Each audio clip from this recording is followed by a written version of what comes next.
Good morning, Aztecs. That's rather funny. I just recorded. It seems my audio wasn't recorded on that first one, so we're back again. And we'll pretend it's the first time around. Welcome to day 8. We've only got today and one more day before kickoff. It's right around the corner. 2 more days. Can you believe it? I'm so excited. Well, today we'll be covering 2 tools, the circular sketch and mirror tool, and we'll be doing that by making a star, arguably one of the best shapes. Looking forward to seeing what you guys put together. Alright, let's get to it. I'm gonna do this again, but that's okay. You guys haven't seen this before. Just pretend this didn't happen. Okay, so I'm gonna be starting off by making a pentagon, which is a 5-sided, and I'm gonna make this vertex vertical with the origin. And what I'm going to do is, this is going to be, I'm going to create basically what part of the star pattern and then rotate that, circular pattern that all around. So I'll show you what that looks like. I'm going to start off by dimensioning and defining this pentagon by dimensioning this length to be 1.5 inches.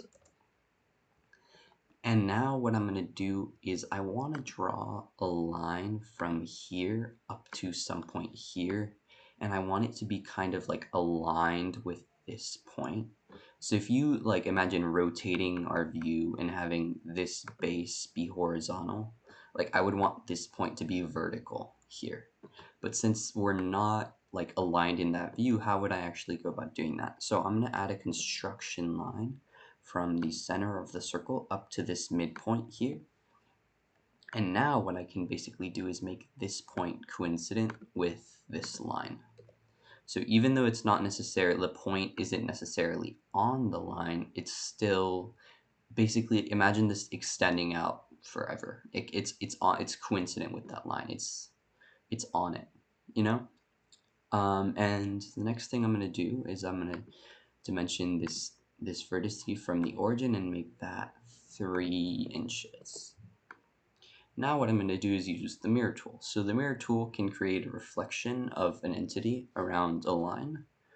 So I'm going to go ahead and click on that up here as always. If you don't know where it is, you can search for it in the side, but I'm going to just click on it up here.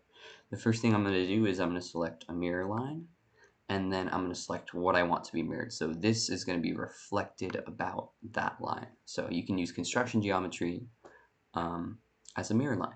And then the next tool I'm going to use is the circular pattern tool. And the circular pattern tool rotates a sketch entity about an axis.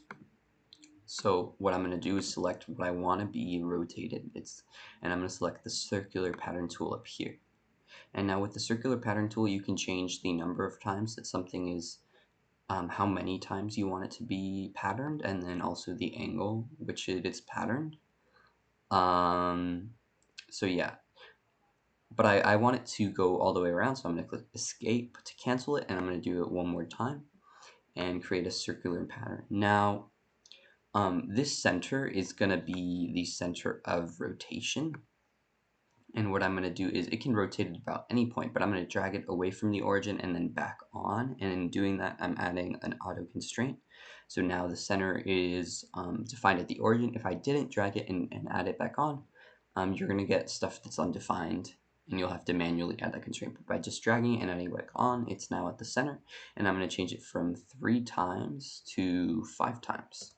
And then I'm going to press left click to confirm that, and we've got a handy dandy star. Okay, isn't that beautiful? Alright, looking forward to seeing what you guys put together. Happy, what day is it? Happy Thursday, Aztecs. Okay, see you guys soon.